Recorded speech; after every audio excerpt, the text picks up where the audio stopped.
জুলাই সনদ বাস্তবায়ন পদ্ধতি নিয়ে এখনো মত ভিন্নতা। আরপিও সংশোধন করে নির্বাচনের দিন গণভোটে মত বিএনপি। সাংবিধানিক আদেশের পক্ষে জামাত, গণপরিষদে জোর এনসিপি। ফেব্রুয়ারিতে সুষ্ঠু ভোটের আশা জাতিসংঘের। আয়োজনে সহযোগিতার প্রতিশ্রুতি। মির্জা ফখরুলের সঙ্গে গোয়েন লুইসের সাক্ষাৎ। গণতন্ত্র রক্ষায় সবার সহযোগিতা চায় বিএনপি। এবার দল হিসেবে বিচারের মুখোমুখি হচ্ছে আওয়ামী লীগ। শিগগিরই তদন্ত শুরু। হানিফ সহ 4 জনের বিরুদ্ধে আনুষ্ঠানিক অভিযোগ দাখিল। সাবেক এমপি হেনরি সহ 3 জন কারাগারে। পাহাড়ে বিচ্ছিন্নতাবাদীদের চাঁদার টাকায় ভারত থেকে অস্ত্র সংগ্রহ। অভিযোগ সম্প্রীতি জোটের। পাহাড়ে অস্থিরতায় পাশের দেশের ইন্ধন দেখছেন স্বরাষ্ট্র উপদেষ্টা। এবং বিসিবি নির্বাচনে বাধা নেই, অংশ নিতে পারবে 15 ক্লাব। চেম্বার আদালতের আদেশ।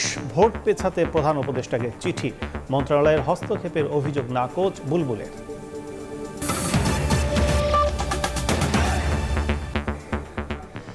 সময় সংবাদের সঙ্গে আছে আমি কাজল আব্দুল্লাহ। জুলাই সনদ বাস্তবায়ন পদ্ধতি ঠিক করতে রাজনৈতিক দলগুলোর সঙ্গে বৈঠক চলছে জাতীয় ঐকমত্য কমিশনের। তবে এখনও মত ভিন্নতা কাটেনি। সংবিধান 9 আরপিও সংশোধন করে জাতীয় নির্বাচনের দিন গণভোট করার মতামত দিয়েছে বিএনপি। ভবিষ্যতে আইনি চ্যালেঞ্জ এড়াতে সাংবিধানিক আদেশের পক্ষে জামাত। গণভোটে আগামী সংসদকে গণপরিষদ হিসেবে দেখতে চায় এনসিপি। আর ঐকমত্য কমিশন বলছে দলগুলো একমত না হলে সরকারকে বাস্তবায়ন পদ্ধতি নিয়ে একাধিক প্রস্তাব দেওয়া হবে। 15 অক্টোবরের মধ্যেই চূড়ান্ত হবে জুলাই সনদ। জুলাই সনদ বাস্তবায়নে অচলাবস্থার মধ্যেই রোববার বেলা 11:30টায় শুরু হয় রাজনৈতিক দলগুলোর সঙ্গে জাতীয় ঐকমত্য কমিশনের বৈঠক। যোগ দেন বিএনপি, জামায়াত, এনসিপি সহ প্রায় 30টি রাজনৈতিক দলের প্রতিনিধি। এর আগে গত 17 সেপ্টেম্বর সবশেষ দলগুলোর সঙ্গে আলোচনায় বাস্তবায়ন পদ্ধতি নিয়ে বিশেষজ্ঞদের পরামর্শ প্রস্তাব আকারে তুলে ধরে কমিশন। সে সময় মৌলিক সংস্কার বাস্তবায়নে সাংবিধানিক আদেশ জারির প্রস্তাব দিয়েছিল কমিশন। আদেশটি নিয়ে জাতীয় সংসদ নির্বাচনের দিন একই সঙ্গে গণভোট করার প্রস্তাবও ছিল। তবে বিএনপি সহ বেশ কিছু দল এই প্রস্তাবের সঙ্গে দ্বিমত পোষণ করে, দাবি জানায় বিচার বিভাগের পরামর্শ নেওয়ার। রোববার বৈঠকেও একই দাবি জানান বিএনপির স্থায়ী কমিটির সদস্য সালাউদ্দিন আহমদ। বলেন, বিচার বিভাগের পরামর্শ নিয়ে সরকার গেজেট প্রকাশ করে গণভোট আয়োজন করতে পারে। 106-এ আপনার কাছে একটা অ্যাডভাইস আমরা চাচ্ছি, যে জাতি একমত হয়েছে, সকল পার্টি একমত হয়েছে একটা রেফারেন্ডাম করার জন্য। তখন সুপ্রিম কোর্ট ন্যাশনাল কনসেনসাস অনুযায়ী অবশ্যই বলবে যে সেটার রেটিফিকেশন পরে দেয়া সাপেক্ষে করতে পারেন। জুলাই ঘোষণাপত্রকেও আমরা সেখানে সেই বয়ানটা নিয়ে আসতে হবে, গভর্নমেন্টের লেজিটিমেসি নিয়ে আসবে। That will cover everything. তবে এর বিরোধিতা করছে জামায়াত ইসলামী। 106 অনুচ্ছেদ ব্যবহার করে বিচার বিভাগের পরামর্শ নিলে ভবিষ্যতে তা চ্যালেঞ্জের মুখে পড়তে পারে বলে মত দলটির এই আইনজীবীর। এই অর্ডারটাকে বাস্তবায়ন করার জন্য যদি এমন হয় যে ন্যাশনাল ইলেকশন যখন হবে একই সাথে এটাকেও রেফারেন্ডামে অ্যাপ্রুভ করে নেওয়া, তাহলে that may be N easiest রাস্তা। বৈঠকের বিরতিতে আইনি ভিত্তিতে বিচার বিভাগের পরামর্শ নেওয়ার দাবি জানায় বিপ্লবী ওয়ার্কার্স পার্টি। আগামী সংসদকে সংবিধান সংশোধন সভা করার দাবি গণসংহতি আন্দোলনের। আর গণভোটে আগামী সংসদকে গণপরিষদ হিসেবে দেখতে চায় এনসিপি। আমরা জুলাই সনদকে ওই সংশোধনের চেয়ে বেশি কিছু মনে করি। ফলে আমাদের কিন্তু শুরু থেকেই এই দাবিটা ছিল। আপনারা জানেন যে গণপরিষদ গঠন করতে হবে, আগামী নির্বাচনটা হতে হবে গণপরিষদ নির্বাচন। একটা কমন ঐক্যের জায়গা হয়েছে যে জুলাই জাতীয় সনদ আগামী দিনে জনপ্রতিনিধিরা বাস্তবায়নে বাধ্য থাকবেন, এইরকম একটি আইনগত জায়গা, বাধ্যবাধকতা তৈরি করা হবে। পার্লামেন্টে বলেছে একই সাথে দুটো কাজ করবে। পার্লামেন্ট প্রথম দিকে একটা এক ধরনের সংবিধান সভার মতন, অর্থাৎ প্রথমত একটা সংবিধান সংস্কার সভার একটা ভূমিকা পার্লামেন্ট পালন করবে। 15 অক্টোবরের মধ্যে জুলাই সনদের স্বাক্ষর সম্পন্ন করতে চায় জাতীয় ঐকমত্য কমিশন। কমিশনের সহসভাপতি অধ্যাপক আলী রিয়াজ বলছেন, বাস্তবায়ন প্রক্রিয়া নিয়ে অনুঘটকের কাজ করছে কমিশন, সিদ্ধান্ত নেবে রাজনৈতিক দলগুলো। কমিশনের পক্ষ থেকে সিদ্ধান্ত নিয়েছি সেটা হচ্ছে যে কমিশন একাধিক বাস্তবায়ন প্রক্রিয়া সম্পর্কে প্রস্তাব দেবে। এদিন সকালে রাষ্ট্রীয় অতিথি ভবন যমুনায় কমিশন সভাপতি ও প্রধান উপদেষ্টা ডক্টর মোহাম্মদ ইউনূসের নেতৃত্বে জাতীয় ঐকমত্য কমিশনের বৈঠক অনুষ্ঠিত হয়, যেখানে খুব শিগগিরই অন্তর্বর্তীকালীন সরকারের কাছে চূড়ান্ত প্রতিবেদন দেওয়ার কথা জানায় কমিশন সদস্যরা। হাসান ওয়ালি, সময় সংবাদ, ঢাকা। বাংলাদেশে ফেব্রুয়ারিতে অবাধ ও সুষ্ঠু ভোটের আশা প্রকাশ করেছেন জাতিসংঘের আবাসিক প্রতিনিধি গোয়েন লুইস। গুলশানে বিএনপি মহাসচিবের সঙ্গে বৈঠকের পর তিনি একথা বলেন। এ সময় দলটির স্থায়ী কমিটির সদস্য আমির খসরু মাহমুদ চৌধুরী স্বৈরাচার বিরোধী আন্দোলনে জাতিসংঘের ভূমিকায় কৃতজ্ঞতা জানান। আলাদা আয়োজনে বিএনপি নেতারা বলেন, নানা টালবাহানায় যারা নির্বাচন ঠেকানোর চেষ্টা করছে তারা দেশ ও গণতন্ত্রের শত্রু। নির্বাচনের পদ্ধতি নিয়ে বিতর্ক আর সংসদীয় আসনগুলোতে প্রার্থিতা চূড়ান্তের কাজ সমান তালে চালিয়ে যাচ্ছে রাজনৈতিক দলগুলো। ফেব্রুয়ারিতে ভোটের আয়োজন নিয়ে সব পক্ষই ইতিবাচক প্রত্যাশায়। রাজধানী ঢাকার প্রাণকেন্দ্র বাংলাদেশে জাতিসংঘের আবাসিক সমন্বয়কারী গোয়েন লুইস রোববার বিদায়ী বৈঠক করেন বিএনপি মহাসচিব মির্জা ফখরুল ইসলাম আলমগীর সহ দলের অন্যান্য নেতাদের সঙ্গে। বিএনপি চেয়ারপারসনের গুলশান কার্যালয়ে হয় এই বৈঠক। পরে সাংবাদিকদের সঙ্গে আলাপে রাজনৈতিক দলগুলোর নির্বাচনী প্রস্তুতির প্রসঙ্গ তোলেন লুইস। ভোট আয়োজনে নির্বাচন কমিশনকে সার্বিক সহায়তার প্রতিশ্রুতির কথা জানান তিনি। ফেব্রুয়ারিতে আসন্ন নির্বাচনকে কেন্দ্র করে বাংলাদেশের রাজনৈতিক দলগুলো প্রস্তুতি নিচ্ছে। এ ব্যাপারে আগামী কয়েক মাসে নির্বাচন কমিশনকে ভোট আয়োজনে কারিগরি ও অন্যান্য সহযোগিতা করবে জাতিসংঘ। There is a lot of work that I know all of the political parties have been engaged in. বিএনপির স্থায়ী কমিটির সদস্য আমির খসরু মাহমুদ চৌধুরী বলেন, দেশে গণতান্ত্রিক ব্যবস্থা ফিরিয়ে আনতে হলে সবাইকে মিলে কাজ করতে হবে। আমরা মনে করি গণতান্ত্রিক অর্ডার ফিরিয়ে আনার জন্য আজকে সকলে মিলে কাজ করতে হবে এবং সবচেয়ে বড় চাহিদা হচ্ছে এই জনগণের এই মুহূর্তে গণতান্ত্রিক অর্ডার ফিরিয়ে আনতে গেলে একটা খুব সহসা একটা নির্বাচনের মাধ্যমে সেই কাজটা আমাদেরকে করতে হবে। এদিকে জাতীয় প্রেস ক্লাবের সামনে আয়োজিত নাগরিক সমাবেশে বিএনপির ভাইস চেয়ারম্যান শামসুজ্জামান দুদু বলেন, যারা ভোটের মাধ্যমে সরকারে আসবে তারা জনগণের জন্যই আসবে। নির্বাচিত সরকার জনগণের ভোটের মাধ্যমে বাংলাদেশে ক্ষমতা গ্রহণ করবে। সেই ভোটকে যারা বিভিন্ন টালবাহানা বিভিন্ন অজানা করতে বিভিন্ন মতলবী কাণ্ডখানখানার মধ্য দিয়ে ঠেকাতে যাবে, তারা হচ্ছে বর্তমানে সব থেকে দেশের গণতন্ত্রের স্বাধীনতা সার্বভৌমত্বের সব থেকে বড় শত্রু। অনির্বাচিত সরকার আর ভোটের মাধ্যমে নির্বাচিত সরকার এক নয় বলেও মন্তব্য করেন বিএনপি নেতারা। মুরসালিন হক জুনায়েদ, সময় সংবাদ, ঢাকা। এবার দল হিসেবে আওয়ামী লীগকে বিচারের মুখোমুখি করতে খুব শীঘ্রই তদন্ত শুরু হবে বলে জানিয়েছেন চিফ প্রসিকিউটর তাজুল ইসলাম। তিনি জানান, এরই মধ্যে আওয়ামী লীগ সহ 14 দলের বিরুদ্ধে আসা অভিযোগ যাচাই বাছাই শুরু হয়েছে। এদিকে কুষ্টিয়ায় হত্যা মামলায় মাহবুবুল আলম হানিফ সহ 4 জনের বিরুদ্ধে আনুষ্ঠানিক অভিযোগ দাখিল করেছে প্রসিকিউশন। সিরাজগঞ্জের 3 জনকে হত্যা মামলায় সাবেক এমপি জান্নাত আরা হেনরি সহ 3 জনকে কারাগারে পাঠিয়েছেন ট্রাইব্যুনাল। রোববার ট্রাইব্যুনালে সাংবাদিকদের এক প্রশ্নের জবাবে chief prosecutor advocate Tajul Islam জানান, এরই মধ্যে প্রাথমিক তদন্ত শুরু হয়েছে, খুব শিগগিরই আনুষ্ঠানিক তদন্তেও নামবেন তারা। দল হিসাবে আওয়ামী লীগের বিরুদ্ধে অপরাধী সংগঠন হিসাবে তাকে বিচারের মুখোমুখি করার জন্য প্রাথমিক তদন্তের কাজটা আমরা শুরু করতে যাচ্ছি। সেটা যদি পুরো দমে শুরু হয়, খুব সহসাই আনুষ্ঠানিকভাবে তদন্ত শুরু হবে। এদিন বৈষম্য বিরোধী ছাত্র আন্দোলনে সিরাজগঞ্জে 3 জনকে হত্যা মামলায় সাবেক এমপি জান্নাত আরা হেনরি সহ 3 জনকে কারাগারে পাঠান ট্রাইব্যুনাল 1, আর ট্রাইব্যুনাল 2-এ কুষ্টিয়ায় 6 জনকে হত্যা মামলায় আওয়ামী লীগের যুগ্ম সাধারণ সম্পাদক মাহবুবুল আলম হানিফ সহ 4 জনের বিরুদ্ধে আনুষ্ঠানিক অভিযোগ দাখিল করে প্রসিকিউশন। 4 জনই পলাতক। 3টি অভিযোগ প্রমাণের জন্য সাফিসিয়েন্ট ম্যাটেরিয়াল, তথ্য প্রমাণাদি সবকিছু প্রসিকিউশন দাখিল করেছে। ট্রাইব্যুনাল বলেছেন এগুলো পর্যালোচনা শেষ করে আগামীকালকে কগনাইজেন্স নেওয়ার ব্যাপারে তারা আদেশ দেবেন। আমরা আশা করছি কালকে এই ব্যাপারে যথাযথ আদেশ ট্রাইব্যুনাল প্রদান করবে। এছাড়া গুমের মামলায় সাবেক সেনা কর্মকর্তা জিয়াউল হাসানকে ট্রাইব্যুনালে হাজির করা হয়। চিফ প্রসিকিউটর জানান, গুমসহ আলোচিত বেশ কয়েকটি মামলার তদন্ত শেষ পর্যায়ে। চলতি সপ্তাহের মধ্যেই তদন্ত প্রতিবেদন হাতে পাওয়ার আশা তাদের। আফজাল হোসেন, সময় সংবাদ, ঢাকা। রাজধানীর ফরেন সার্ভিস একাডেমিতে বক্তব্য রাখছেন ঐকমত্য কমিশনের সহসভাপতি আলী রিয়াজ। সরাসরি চলে যাচ্ছে সেখানে। যোগ্য অগ্রগতি সাধিত হয়েছে। জুলাই জাতীয় সনদ 2025 বাস্তবায়নের জন্য জনগণের অংশগ্রহণ নিশ্চিত করা, তাদের সম্মতির জন্য একটি গণভোট অনুষ্ঠানের ব্যাপারে সকল রাজনৈতিক দলই একমত হয়েছেন। এটি প্রথম ধাপ হিসেবে আমরা মনে করছি যে বাস্তবায়ন প্রক্রিয়ার বিষয়ে রাজনৈতিক দলগুলোর মধ্যে ঐকমত্যের এটি একটি বড় রকমের অর্জন এবং একটি বড় রকমের পদক্ষেপ এবং এটি প্রথম পদক্ষেপ। আমরা অত্যন্ত আশাবাদী যে অন্যান্য বিষয়গুলোতেও আমরা রাজনৈতিক দলগুলোর মধ্যে এই ঐকমত্য গড়ে তুলতে পারব। ফেব্রুয়ারির নির্বাচনের মধ্য দিয়ে যে আইনসভা তৈরি হবে সেই আইনসভা যেন মৌলিক সাংবিধানিক সংস্কারগুলো করতে পারে এবং তাকে টেকসই করতে পারে, তার জন্য এই আইনসভাকে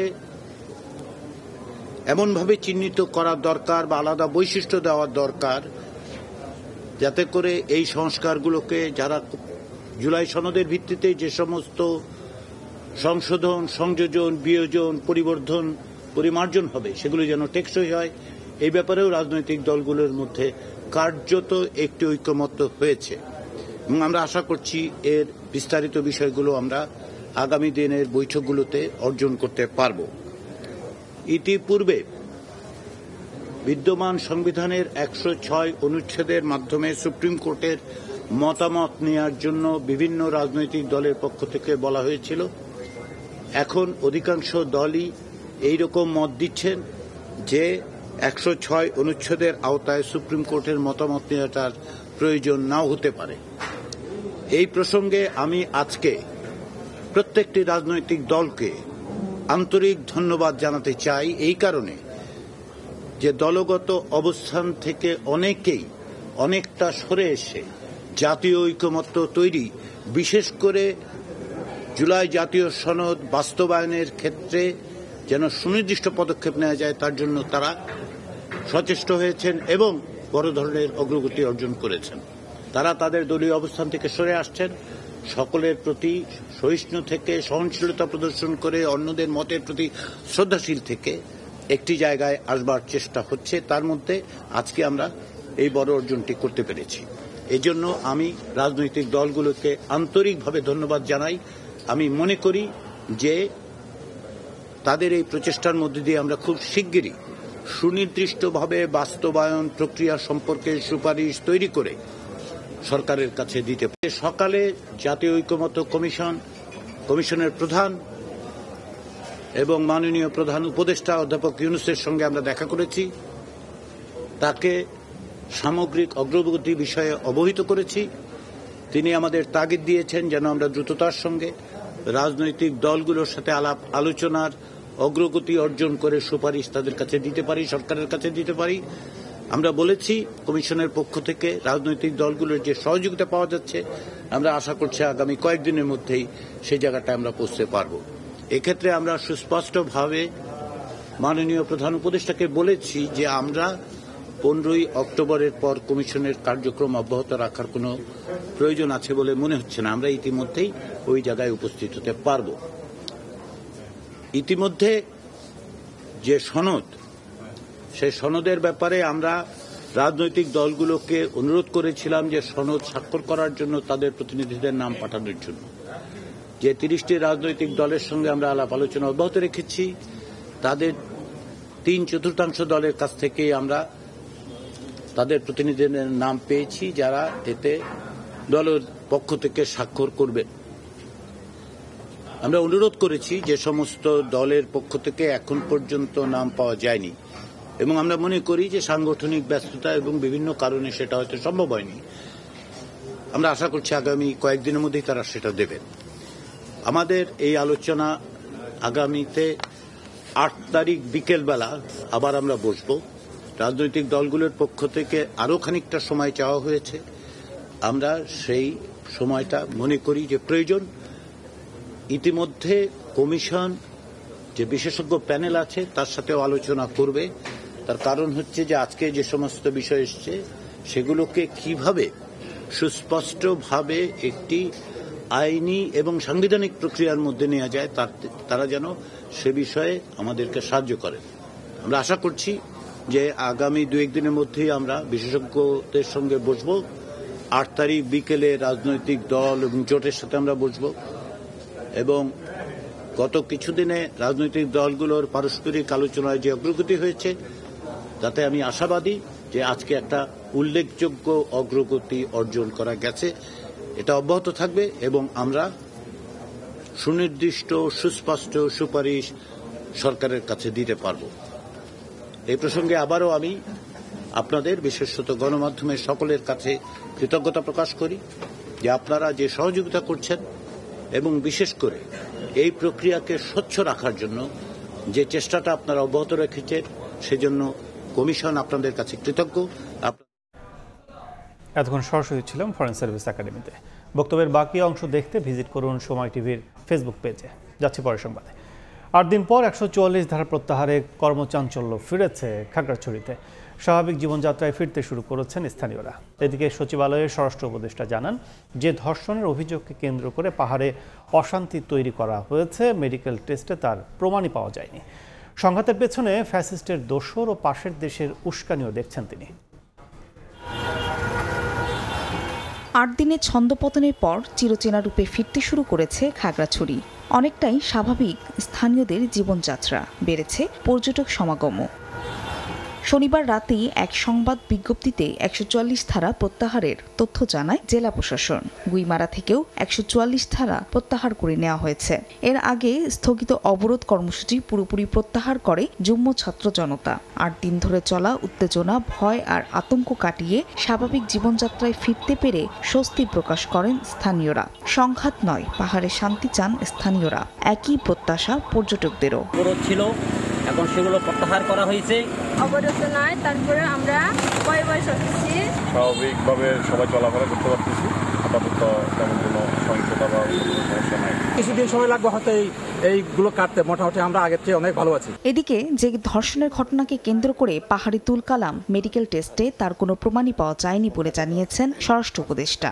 সংঘাতের পেছনে ফ্যাসিস্টের দোসর ও পাশের দেশের উস্কানিও দেখছেন তিনি। রোববার দুপুরে সচিবালয়ে সংবাদ সম্মেলনে এসব কথা বলেন স্বরাষ্ট্র উপদেষ্টা। যে ধর্ষণের ঘটনা নিয়ে এত তুলকামাল কাণ্ড হয়েছে, মেডিকেল রিপোর্টে সেই ধর্ষণের কোনো আলামতেই পাওয়া যায়নি। ফ্যাসিস্ট ও তাদের সহযোগীরা সাম্প্রদায়িক উস্কানি ও সহিংসতার সৃষ্টির পায়তারা করেছিল। 23 সেপ্টেম্বর এক মারমা কিশোরীকে ধর্ষণের অভিযোগ এনে যুগ্ম ছাত্র জনতার ব্যানারে সড়ক অবরোধ কর্মসূচিতে উত্তাল হয়ে ওঠে খাগড়াছড়ি। 27 সেপ্টেম্বর থেকে 144 ধারা জারি করে প্রশাসন। ফাহরিয়া ফারজানা, সময় সংবাদ। পার্বত্য জেলাগুলোতে বছরে 700 কোটি টাকার চাঁদাবাজি করে বিচ্ছিন্নতাবাদী সংগঠনগুলো, যা দিয়ে ভারত থেকে অস্ত্র কেনার পাশাপাশি দেয়া হয় প্রশিক্ষণও। এমন অভিযোগ তুলেছে পার্বত্য চট্টগ্রাম সম্প্রীতি জোট CHT। পার্বত্য অঞ্চলকে অশান্ত বিচ্ছিন্ন করতে দেশি বিদেশি ষড়যন্ত্র চলছে বলেও দাবি তাদের। নুরজামাল আতিকের ক্যামেরায় শফিকুল আলমের রিপোর্ট। সম্প্রতি মারমা কিশোরীকে সংঘবদ্ধ ধর্ষণের অভিযোগে উত্তপ্ত হয়ে ওঠে পার্বত্য জেলা খাগড়াছড়ি। ঘটনার এক সপ্তাহ পরও পাহাড়ি এই জনপদে কাটেনি আতঙ্ক। এমন বাস্তবতায় সোমবার সকালে চট্টগ্রাম প্রেস ক্লাবে পার্বত্য চট্টগ্রাম সম্প্রীতি জোট CHTর সংবাদ সম্মেলন তুলে ধরা হয় 6 দাবি। বক্তারা বলেন, পার্বত্য চট্টগ্রামকে অশান্ত ও বিচ্ছিন্ন করতে দেশবিরোধী ষড়যন্ত্র চলছে এখনও। অভিযোগ, বিচ্ছিন্নবাদী সংগঠনগুলো পণ্য ও গুমের মাধ্যমে বছরে 700 কোটি টাকার চাঁদাবাজি করছে। 700 কোটি টাকা এরা বাৎসরিক আপনার চাঁদা উত্তোলন করে। সেই টাকা দিয়ে ওরা অস্ত্র কিনছে এবং বাংলাদেশকে বিচ্ছিন্ন করার জন্য ওরা গভীর চক্রান্ত চালাচ্ছে। আঞ্চলিক সংগঠনে অস্ত্রের মুখে জিম্মি করে পার্বত্য চট্টগ্রামের নাগরিকদের কাছ থেকে যে জিম্মি করে টাকা নেওয়া হয়, ওই টাকার পরিমাণটা বলছে 700 কোটি টাকা। তাদের অভিযোগ, সরকার 75% শান্তি চুক্তি বাস্তবায়ন করলেও স্থিতিশীলতা ফেরেনি পাহাড়ে। গত 29 বছরে হয়েছে 3000-এর বেশি হত্যাকাণ্ড।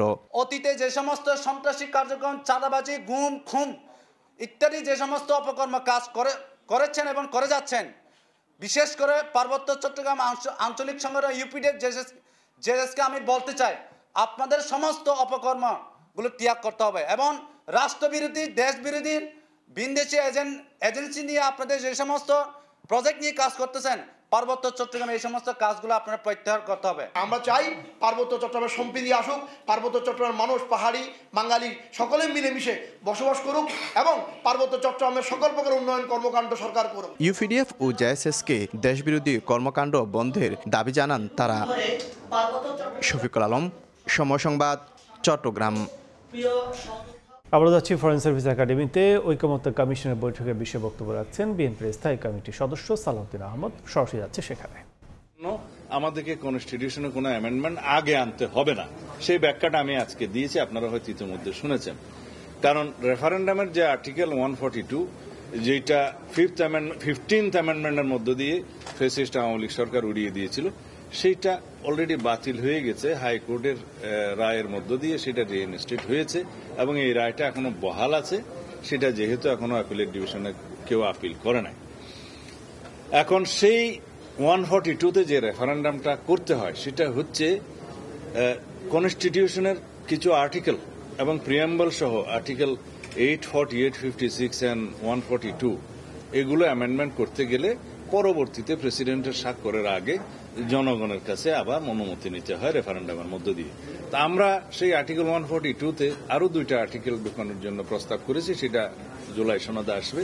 সেটা হচ্ছে তত্ত্বাবধায়ক সরকার সংশ্লিষ্ট 58 ক এবং ক 2 পরিচ্ছেদ। এখন আমরা তো সেখানে হাত দিচ্ছি না, সুতরাং ওই রেফারেন্ডামের প্রয়োজন এখন হচ্ছে না। এখন আমরা যদি কনস্টিটিউশন অনুসারে যাই, যে আর্টিকেল 142 অনুসারে এই রেফারেন্ডাম যেটা আমরা প্রস্তাব করছি এখন, সেটা 142 অনুসারে হবে কিনা? নো।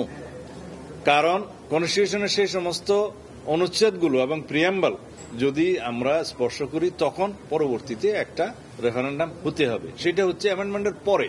কিন্তু এখন জাতির কাছে প্রশ্ন হচ্ছে যে এই গণভোট আমরা জনরায়ের জন্য অপেক্ষা যেটা করছি জুলাই সনদ বাস্তবায়নের জন্য, এখানে রেফারেন্ডাম করতে তো মানা নাই সংবিধানে, আর কোথাও এগুলো বাদ দিয়ে রেফারেন্ডাম করা যাবে না এমন কোনো তো প্রশ্ন নাই, এমন কোনো বিধান নাই। সেই জন্য আমরা বলেছি একটা অর্ডিন্যান্স জারি করা যেতে পারে যাতে ইলেকশন কমিশন এই রেফারেন্ডামটা পরিচালনা করতে পারে। সেই অর্ডিন্যান্সের নামটা এরকম হতে পারে যে জুলাই জাতীয় সনদ 2025 বাস্তবায়নের জন্য অধ্যাদেশ বা বাস্তবায়ন অধ্যাদেশ। সেই অধ্যাদেশে থাকবে যে নির্বাচন কমিশনকে এখতিয়ার দেয়া হলো এরকম একটি রেফারেন্ডাম পরিচালনা করার জন্য জাতীয় সংসদ নির্বাচনের একই সাথে একই দিনে আলাদা ব্যালটে। কিন্তু এই সনদে কি থাকবে? সেই সনদটা জনগণের সামনে উন্মুক্ত থাকবে, ওয়েবসাইটে যাবে, সমস্ত রাজনৈতিক দলের ইশতেহারে, নির্বাচন ইশতেহারে থাকবে, যেটা স্বাক্ষরিত হবে, সরকার এটা প্রকাশ করবে বা নির্বাচন কমিশনও সেটা প্রকাশ করতে পারে জনগণের জন্য। তখন জনগণ বুঝবে যে এই জুলাই জাতীয় সনদ তারা গ্রহণ করবে কি করবে না। তখন এই রায়টা রেফারেন্ডামের মাধ্যমে যখন আসবে, সেই জনরায়টা তো সার্বভৌম ক্ষমতার একটা রায়, সুতরাং সেটা সবাই মানতে বাধ্য হবে, সংসদ সেটা প্রতিপালন করতে বাধ্য হবে, সমস্ত সংসদ সদস্যগণ সেটা মানতে বাধ্য হবে। এটা একটা আমাদের মনে হয়েছে যে এর মধ্য দিয়ে আমরা এই জুলাই জাতীয় সনদ বাস্তবায়নের জন্য আইনি ভিত্তি প্রতিষ্ঠা করতে পারব এবং এই জনরায়টা হবে চূড়ান্ত। এটা সার্বভৌম ক্ষমতার অধিকারী যারা, তারাই রায় দিবে। সুতরাং এই বিষয়ে আমার মনে হয় যে আমরা ঐক্যমত্যে আসতে পারি। তো যেহেতু এখনো চূড়ান্ত হয় নাই, সেই বিষয়ে আমি চূড়ান্ত বলতে পারবো না।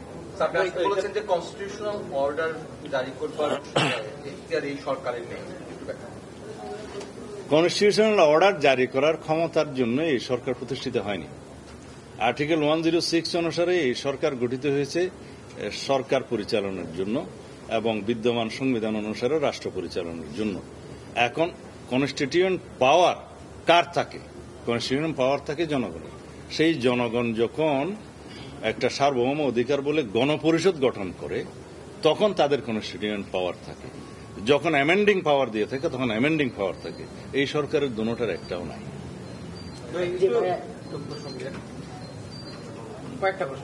সামনে এসে বলতে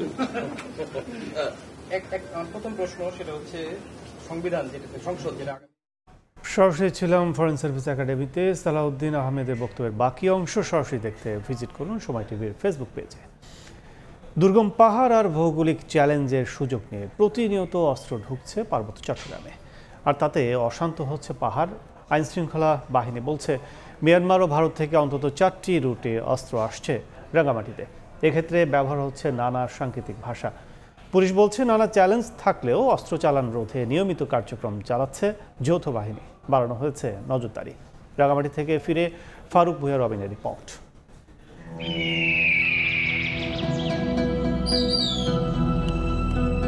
গহীন জঙ্গল, দুর্গম পাহাড়ের বাঁকে বাঁকে অপরাধের অভয়ারণ্য। নানা পথ বেঁকে নানা গোষ্ঠীর হাতে পৌঁছে যাচ্ছে অত্যাধুনিক সব অস্ত্র, আর তাতে অশান্ত হচ্ছে পার্বত্য চট্টগ্রাম। অস্ত্রের চালান ঘিরে গড়ে উঠেছে আন্তদেশীয় নেটওয়ার্ক। আইনশৃঙ্খলা বাহিনী বলছে অন্তত 4টি রুটে অস্ত্র ঢুকছে রাঙামাটিতে, যার একটি মিয়ানমার থেকে ভারতের মিজোরাম সীমান্ত পার হয়ে থাথি, লুল্যাংচড়ি, চকপতি ঘাট, বসন্তপাড়া হয়ে রাঙামাটিতে প্রবেশ।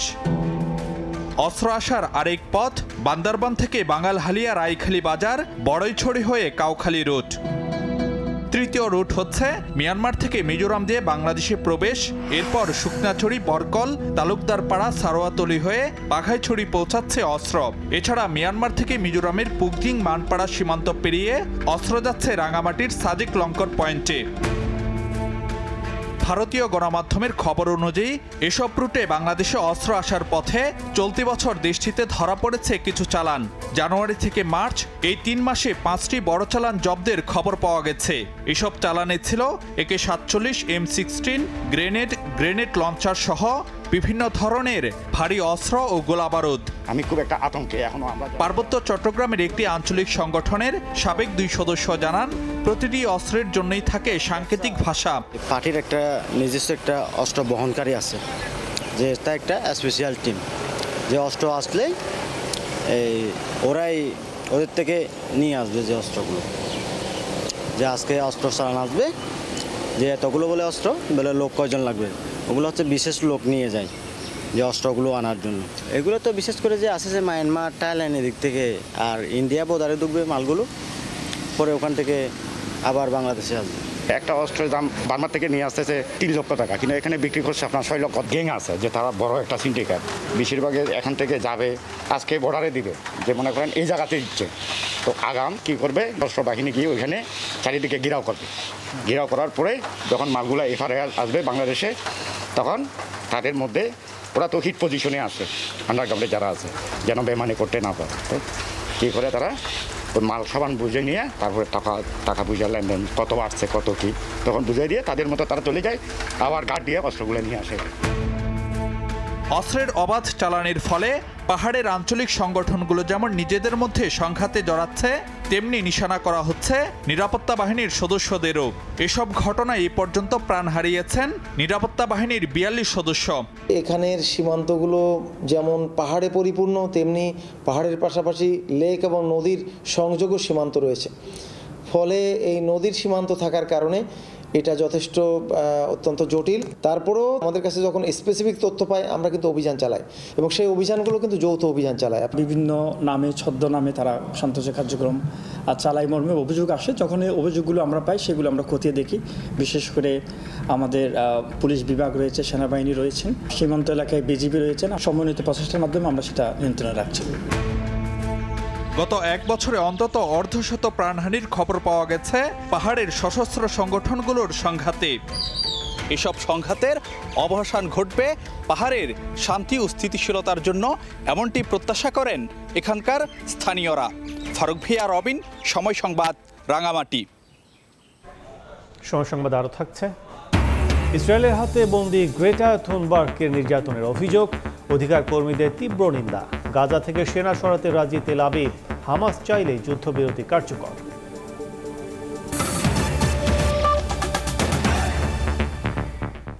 প্রবারণা পূর্ণিমা উপলক্ষে প্রধান উপদেষ্টার সঙ্গে শুভেচ্ছা বিনিময় করেছেন বৌদ্ধ সম্প্রদায়ের নেতারা।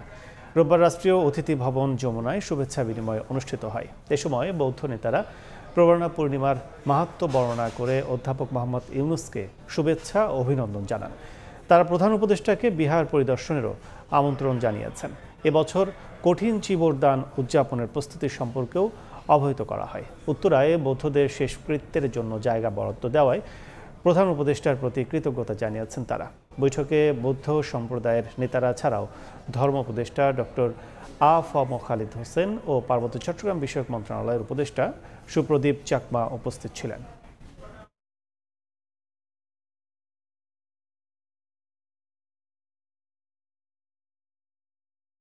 জ্ঞাত আয় বহির্ভূত সম্পদ অর্জনের মামলা থেকে খালাস পেলেন বিএনপির স্থায়ী কমিটির সদস্য গয়েশ্বরচন্দ্র রায়। রোববার ঢাকার তৃতীয় বিশেষ জজ আদালতে এই রায় ঘোষণা করেন। 2009 সালে মামলাটি করে দুদক।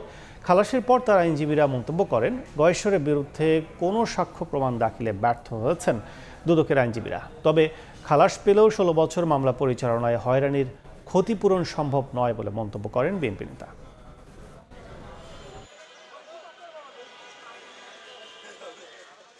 নরসিংদীতে পরিবহনে চাঁদাবাজির অভিযোগে দুজনকে আটকের জেরে পুলিশের ওপর হামলার ঘটনায় 7 জনকে গ্রেফতার করা হয়েছে। শনিবার জেলা শহরে চাঁদা আদায়ের সময় দুজনকে আটক করায় পুলিশের ওপর হামলা করে দুর্বৃত্তরা। এতে গুরুতর আহত হন অতিরিক্ত পুলিশ সুপার মোহাম্মদ আনোয়ার হোসেন শামীম। রাতেই শহর পুলিশ ফাঁড়ির ইনচার্জ সোহেল আহমেদ বাদী হয়ে 5 জনের নাম সহ অজ্ঞাত আরও 25 থেকে 30 জনের বিরুদ্ধে মামলা করেন। পরে রাত থেকে সকাল পর্যন্ত অভিযান চালিয়ে 7 জনকে গ্রেফতার করা হয়। আওয়ামী লীগ আমলে সুন্দরবনের পাশে রামপাল প্রকল্প জনগণের মতামত ছাড়াই হয়েছে বলে মন্তব্য করেছেন পরিবেশ উপদেষ্টা সৈয়দা রিজওয়ানা হাসান। সকালে রাজধানীর একটি হোটেলে এক অনুষ্ঠানে তিনি বলেন, এ ব্যাপারে বন মন্ত্রণালয়কে চাপ দিয়ে বনভূমি ছাড়তে বাধ্য করা হয়। গত 1 দশকে ঋণ, মুদ্রাস্ফীতি আর ভুল বিনিয়োগ জনগণের কাঁধে চাপিয়ে দেওয়া হয়েছিল, যা কখনো শোধরানো হয়নি।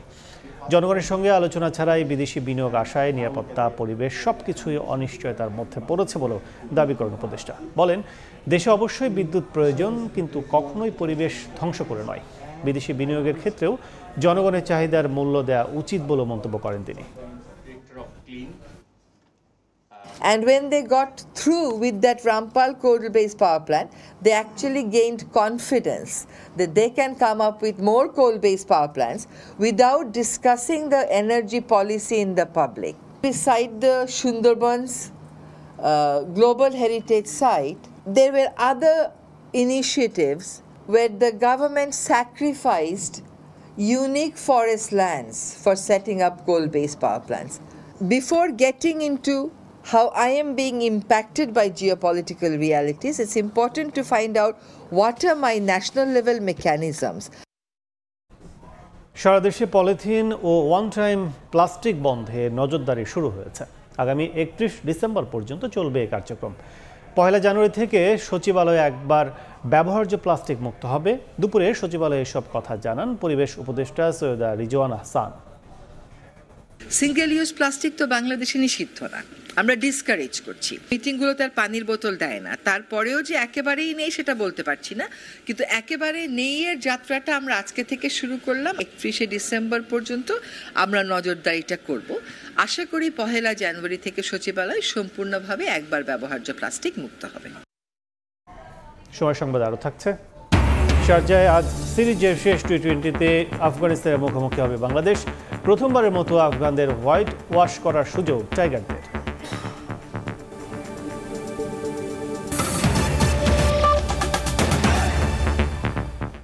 নওগাঁর পাইকারি বাজারে সব ধরনের চালের দাম কমেছে। বস্তা প্রতি 80 থেকে 100 টাকা। কাটারি, নাজির শাইল, জিরা, নাজির, স্বর্ণা জাতীয় চাল কেজিতে কমেছে 2 থেকে 3 টাকা পর্যন্ত। ব্যবসায়ী বলছেন, সরকারের OMS এর মাধ্যমে চাল বিক্রি ও আমদানি শুরু হওয়ায় প্রভাব পড়েছে বাজারে। এবার রকি রিপোর্ট। নওগাঁর বাজারে প্রতি কেজি স্বর্ণা জাতের চাল বিক্রি হচ্ছে 56 থেকে 57 টাকা। কাটারি, নাজিরশাইল ও জিরাশাইল বিক্রি হচ্ছে 76 থেকে 80 টাকা কেজি দরে। 1 সপ্তাহ আগেও এসব চালের দাম ছিল কেজি প্রতি 2 থেকে 3 টাকা বেশি।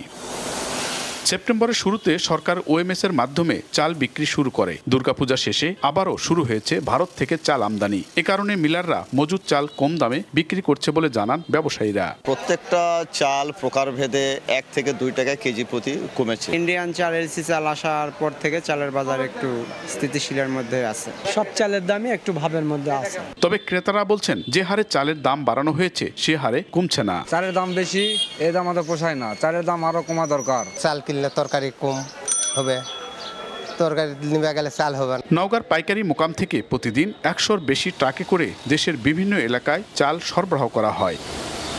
এমআর রকি, সময় সংবাদ, নওগাঁ। এবার সিলেট ও ময়মনসিংহ বিভাগের খবর।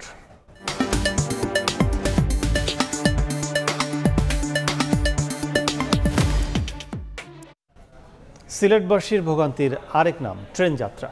সড়কের বেহাল দশার কারণে রেল ভ্রমণ বেছে নিতে গিয়ে ব্যর্থ হচ্ছেন অনেকেই। সিলেট থেকে ঢাকা ও চট্টগ্রাম রুটে চাহিদার তুলনায় 20 ভাগ টিকিট দিতে পারছে না কর্তৃপক্ষ। বগি বাড়ানোর পাশাপাশি নতুন ট্রেন চালু না হলে সমস্যার সমাধান সম্ভব নয় বলে জানিয়েছেন রেল কর্তৃপক্ষ। ইকরামুল কবিরের রিপোর্ট, ছবি তুলেছেন নওশাদ আহমদ চৌধুরী। সিলেট থেকে ঢাকা ও চট্টগ্রাম রুটে প্রতিদিন 6 জোড়া ট্রেন চলাচল করে। ছুটিতে সিলেট বেড়াতে এসে যাতায়াতের ভোগান্তিতে পড়েন পর্যটকরা। সিলেট ঢাকা মহাসড়কের ভঙ্গুর দশার পাশাপাশি সড়কে দীর্ঘ যানজট লেগে থাকে। 5 থেকে 6 ঘন্টার যাত্রা 12 থেকে 14 ঘন্টা লেগে যায়। ফলে ঢাকা ও চট্টগ্রাম যাতায়াতে রেল ভ্রমণ বেছে নিতে গিয়ে বিপাকে পড়েন যাত্রীরা। ট্রেনের টিকিট বিক্রি হয়ে যায় অনেক আগে, কাউন্টারে মিলে না টিকিট। 9 তারিখ পর্যন্ত চট্টগ্রামে টিকিট নাই। রাস্তাঘাট খারাপ হওয়ার কারণে বাস পাওয়া যাচ্ছে না, বাস না পাওয়ার কারণে টিকিট পাওয়া যাচ্ছে না। অতি জরুরিভাবে বগি বাড়ানো দরকার। সিলেট থেকে ঢাকাগামী কালনী, জয়ন্তিকা, পারাবত ও উপবন এবং চট্টগ্রামগামী পাহাড়িকা ও উদয়ন এই 6টি ট্রেন যাতায়াত করে। প্রতি ট্রেনে গড়ে 3.5 থেকে 4 হাজার যাত্রী যেতে পারেন। সিলেট স্টেশন থেকে ঢাকা ও চট্টগ্রামগামী যাত্রীদের টিকিটের চাহিদার 20 ভাগও পূরণ করা সম্ভব হচ্ছে না। গতকালও আসছিলাম, আজকেও আসছি, এখনো টিকিট করতে পারি নাই। অতিরিক্ত বগি লাগাইছি, কিন্তু লাগানোর পরেও আমরা সামাল দিতে পারতেছি না। এই জন্য আমাদের এটা প্রয়োজন হলো যে একটা স্পেশাল ট্রেন প্রতিদিন সিলেট টু ঢাকা। 2023 সালে ঢাকা সিলেট ঢাকা রুটে চালুর জন্য নতুন বিরতিহীন আন্তনগর ট্রেন টাঙ্গুয়া এক্সপ্রেস নামে একটি বিশেষ ট্রেন চালুর সিদ্ধান্ত নেওয়া হয়। যাত্রীদের যাতায়াতের সুবিধার্থে ও অর্থনৈতিক কার্যাবলী বাড়ানোর লক্ষ্যে আন্তনগর ট্রেনের সময়সূচিও অনুমোদন হয়, কিন্তু ট্রেনটি আজও রেলপথে ওঠেনি। ইকরামুল কবির, সময় সংবাদ, সিলেট। এ বিষয়ে বিস্তারিত জানাতে সিলেট রেলওয়ে স্টেশনে আছেন সহকর্মী ইকরামুল কবির। তার সঙ্গে আলোচনায় যুক্ত থাকবেন সিলেটের স্টেশন ম্যানেজার নুরুল ইসলাম। সরাসরি চলে যাচ্ছে ইকরামের কাছে। ধন্যবাদ। আমি এই মুহূর্তে আছি সিলেট রেলওয়ে স্টেশনে এবং যে প্রতিবেদনটি দেখলাম সেই বিষয়ে কথা বলার জন্য আমার সঙ্গে সংযুক্ত হয়েছেন এই স্টেশনের ম্যানেজার নুরুল ইসলাম। ধন্যবাদ আমার সাথে সংযুক্ত হওয়ার জন্য এবং সময় দেওয়ার জন্য। আপনি আমাকে বলবেন, হঠাৎ করে সিলেট থেকে ঢাকা এবং চট্টগ্রামগামী যাত্রীদের টিকিটের চাহিদা এত বেড়ে গেল কেন? ধন্যবাদ আপনাকে। আসলে বাই রুট নষ্ট হওয়ার কারণে যাত্রীরা যেখানে বাই রুটে 16 ঘন্টা থেকে 18 ঘন্টা সময় লাগতেছে, সেখানে ট্রেনে 7 থেকে 8 ঘন্টার ভিতরে যাত্রীরা চলে যাচ্ছে। সেই জন্য ট্রেনের উপর এত চাপ। যদি বাই রুটটা ঠিক হয়ে যায় তাহলে হয়তো আমাদের রেলের উপর চাপ একটু কমবে। সেক্ষেত্রে এই যে চাপ আপনার সামাল দিতে আপনারা কি পরিকল্পনা নিচ্ছেন বা কিভাবে দিচ্ছেন? আমাদের রেলওয়ের পক্ষ থেকে আমাদের ঊর্ধ্বতন কর্তৃপক্ষ প্রতিটা ট্রেনে 1টা 2টা এমনকি 4টা 5টা বগিও সংযুক্ত করছে, শুধু জাতির চাহিদার পরিপ্রেক্ষিতে। তারপরেও আমরা সামাল দিতে পারতেছি না। সেক্ষেত্রে নতুন একটি ট্রেন চালুর ব্যাপারে আমরা 2023 সালে দেখেছিলাম একটা পরিকল্পনা করা হয়েছে। সেই পরিকল্পনার কোন অবস্থায় আছে? সেটি যেমন টাঙ্গুয়া এক্সপ্রেস আন্তনগর ট্রেনের একটা পরিকল্পনা ছিল, সেটা এখন কোন অবস্থায় আছে? আসলে ওই ট্রেনের ব্যাপারে আমরাও শুনছিলাম যে একটা সিলেট টু ঢাকা একটা নন স্টপ ট্রেন চালু হবে, সব কিছু রেডিও ছিল। পরে কী কারণে আসলে এটা এই হঠাৎ বন্ধ হয়ে গেল আমরা বলতে পারি না, সাধারণত ঊর্ধ্বতন কর্তৃপক্ষ সেটা ভালোভাবে বলতে পারবে। সেই ট্রেনটি চালু হওয়ার আদৌ কোনো সম্ভাবনা আছে কিনা? আমরা ঊর্ধ্বতন কর্তৃপক্ষের সাথে আলাপ করতেছি, ওনারা চেষ্টা করতেছেন যদি নতুন ইঞ্জিন আসে তাহলে অবশ্যই আমরা একটা ট্রেন পাবো। সেক্ষেত্রে যারা পর্যটকরা সিলেটে আসে তাদের জন্য কোনো স্পেশাল আপনারা কোনো ব্যবস্থা করেন কিনা, যে টিকিটের আগাম টিকিট পাওয়ার বা দ্রুত টিকিট পাওয়ার কোনো? আসলে আমাদের টিকিট এখন 100% অনলাইন। তখন আমরা চেষ্টা করি যারা পর্যটক আছে, যদি আমরা এক্সট্রা বগি লাগে ওখানে চেষ্টা করি আমরা দেওয়ার। আমাদের রেল থেকে সর্বোচ্চ চেষ্টা করা যাতে ওনারা বিফলে না যায়, আসলে যাতে টিকিট পায় এবং স্বাচ্ছন্দ্যে ভ্রমণ করতে পারে। এবং এই যে প্রায় 20% টিকিট দিচ্ছেন, বাকি 80% মানুষ চলে যাচ্ছে এবং তারা খুব ভোগান্তিতে পড়ে, এই 80% মানুষের জন্য আপনাদের কোনো কিছু উপদেশ বা পরামর্শ আছে কিনা? আসলে আমাদের পরামর্শ হলো যে সবাই ট্রেনে চড়তে চায়, কিন্তু সেই অনুযায়ী আমরা সেবা দিতে পারতেছি না। কিন্তু যদি আমাদের নতুন একটা ইঞ্জিনগুলো চলে আসতো তাহলে আমাদের কর্তৃপক্ষ সিলেট ঢাকা সিলেট চট্টগ্রামে আমরা স্পেশাল একটা ট্রেন চালু করতাম। তো সেটা আমাদের কর্তৃপক্ষ চেষ্টা করতেছে যাতে যাত্রীগুলো স্বাচ্ছন্দ্যে ভ্রমণ করতে পারে। সেক্ষেত্রে যে টাঙ্গুয়া এক্সপ্রেস যেটা, সেটা তো সমস্ত ঠিক হয়ে গিয়েছিল এবং সময়সূচিও ঠিক হয়ে গেছিল। কী রহস্য আছে এটার পিছনে যে হঠাৎ করে বন্ধ হয়ে গেল, চালু হলো না? আসলে ওটা আমাদের ঊর্ধ্বতন কর্তৃপক্ষই ভালো বলতে পারবে, যেহেতু আমাদের মন্ত্রণালয়ের সিদ্ধান্ত নেই, ওনারাই ভালো বলতে পারবে। এই ব্যাপারটি কি আদৌ চালু হবে কিনা এই ট্রেনটি, আপনার কোনো খবর বা আপনাদের কাছে কোনো খবর আছে কিনা? আমি শুনেছি যে ইঞ্জিন স্বল্পতার কারণে সেটা চালু হচ্ছে না, এবং এই ব্যাপারে আপনার কাছে কোনো তথ্য আছে কিনা? আমাদের কাছে যেটা তথ্য হলো, আমাদের ঊর্ধ্বতন কর্তৃপক্ষ ওই ট্রেনটা চালুর ব্যাপারে ওনারা খুবই আন্তরিক এবং চেষ্টা করতেছে। যেহেতু আমাদের বগিও আছে নতুন, যদি ইঞ্জিন চলে আসে, পর্যাপ্ত ইঞ্জিন হয়ে যায়, তাহলে আমরা শীঘ্রই একটা ট্রেন পাবো, সেটা আমরা আশা করতে পারি। ধন্যবাদ আপনাকে।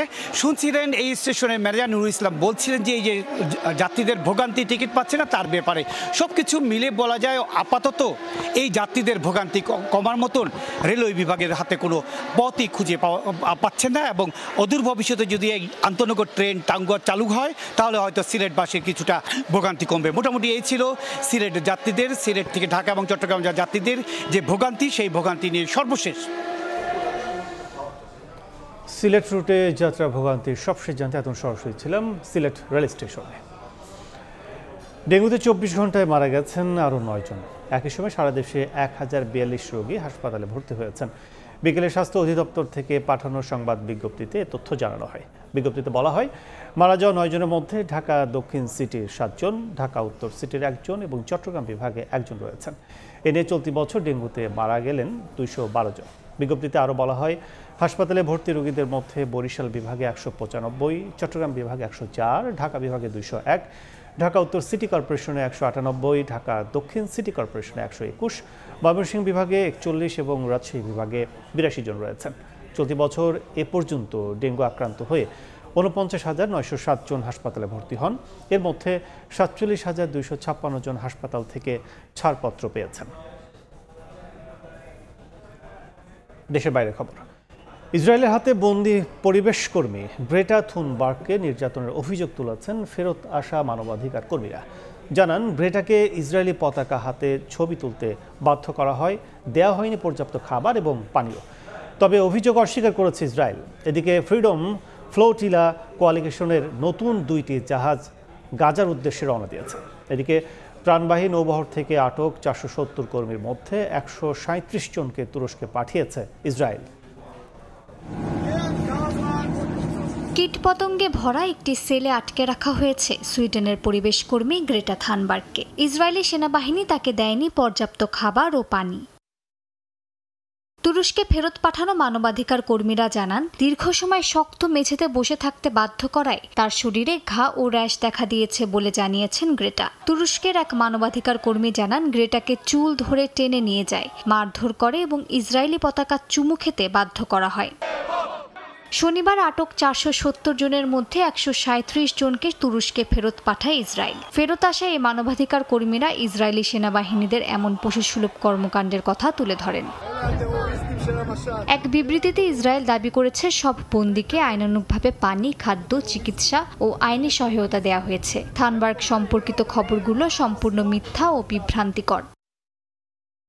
এদিকে ফ্রিডম ফ্লোটিলা কোয়ালিশনের নতুন 2টি জাহাজ গাজার উদ্দেশ্যে রওনা দিয়েছে। এ নিয়ে মোট 11টি জাহাজ আন্তর্জাতিক জলসীমা অতিক্রম করে মানবিক সহায়তা পৌঁছে দেওয়ার চেষ্টা করছে। অভিযানটি ইসরায়েলের অবরোধ ভাঙার চ্যালেঞ্জ হিসেবে দেখা হচ্ছে। নতুন 2টি জাহাজ ঘাসান কানাফানি ও আল আউদা 170 আন্তর্জাতিক কর্মী বহন করছে। প্রধান জাহাজের মধ্যে রয়েছে ডক্টরস অ্যান্ড জার্নালিস্ট শিপ বা আল-দামির, যা বিশ্বের বিভিন্ন দেশের চিকিৎসক ও সাংবাদিকদের বহন করছে।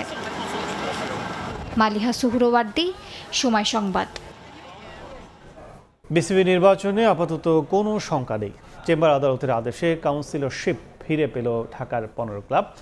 একই দিনে বৈধতা দেওয়া হয়েছে অ্যাডহক কমিটি থেকে বিসিবি কাউন্সিলর নির্বাচন করতে জেলা প্রশাসকদের দেয়া আমিনুল ইসলাম বুলবুলের চিঠি। কাল অনুষ্ঠিত হবে বিসিবি নির্বাচন। দুদকের তদন্তে নানা অনিয়ম ধরা পড়ায় বিসিবি নির্বাচন থেকে 15 ক্লাবকে প্রথমে বাদ দেওয়া হয়। পরবর্তীতে হাইকোর্টের রায়ে আবারও ভোটাধিকার ফিরে পায় ক্লাবগুলো। যদিও তাদের নিয়ে আবারও রিট করেন সাবেক বোর্ড সভাপতি ফারুক আহমেদ। তার প্রেক্ষিতে আবারও কেড়ে নেওয়া হয় ক্লাবগুলোর ভোটাধিকার। তবে এদিন চেম্বার আদালত বৈধতা দিয়েছে 15 ক্লাবকে। আগামীকাল অনুষ্ঠিতব্য নির্বাচনে ভোট দিতে পারবেন তারা।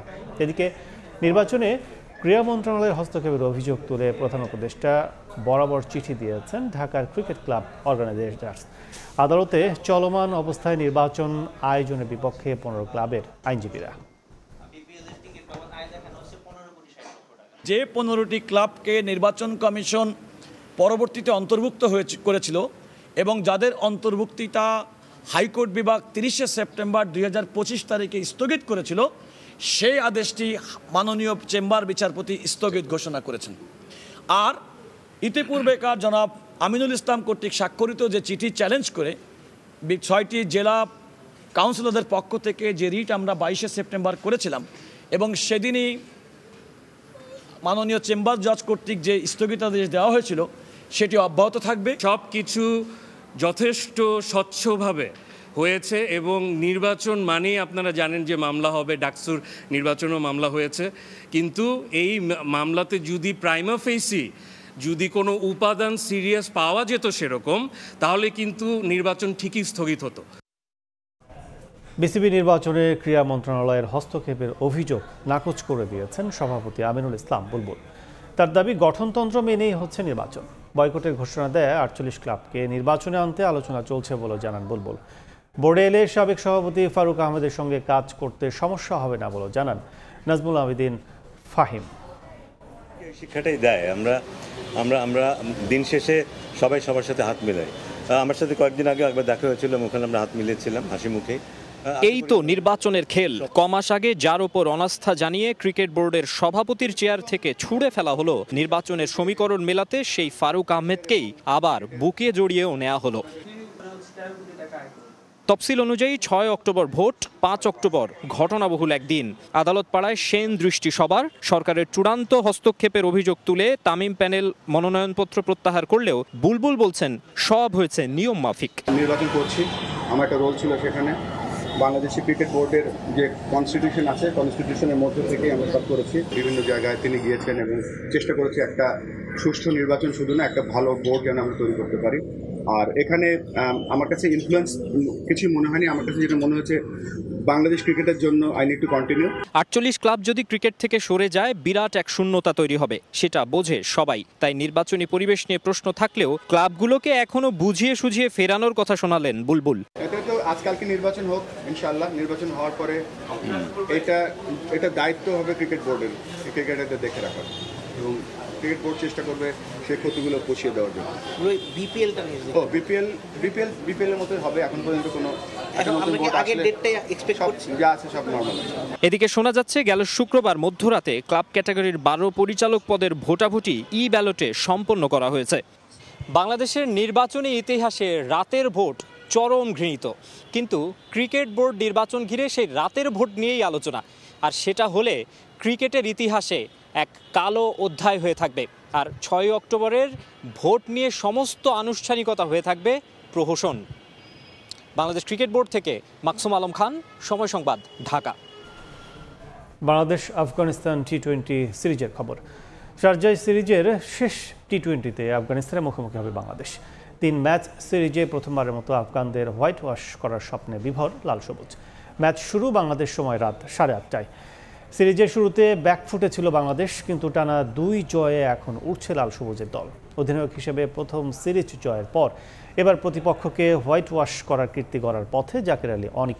যদিও এ জায়গায় গলার কাটা হয়ে আছে তার ব্যাটিং ফর্ম।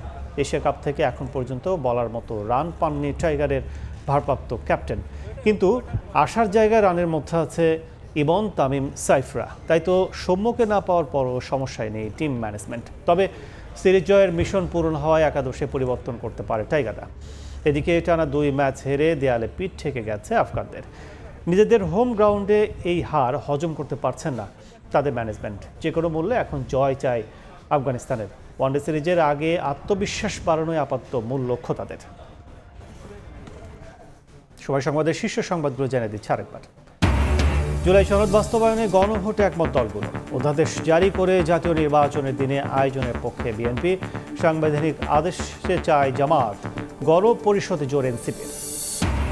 ফেব্রুয়ারিতে সুষ্ঠু ভোটের আশা জাতিসংঘের। আয়োজনে সহযোগিতার প্রতিশ্রুতি। মির্জা ফখরুলের সঙ্গে গোয়েন লুইসের সাক্ষাৎ। গণতন্ত্র রক্ষায় সবার সহযোগিতা চায় বিএনপি। এবং এবার দল হিসেবে বিচারের মুখোমুখি হচ্ছে আওয়ামী লীগ। শিগগিরই তদন্ত শুরু। হানিফ সহ 4 জনের বিরুদ্ধে আনুষ্ঠানিক অভিযোগ দাখিল। সাবেক এমপি হেনরি সহ 3 জন কারাগারে।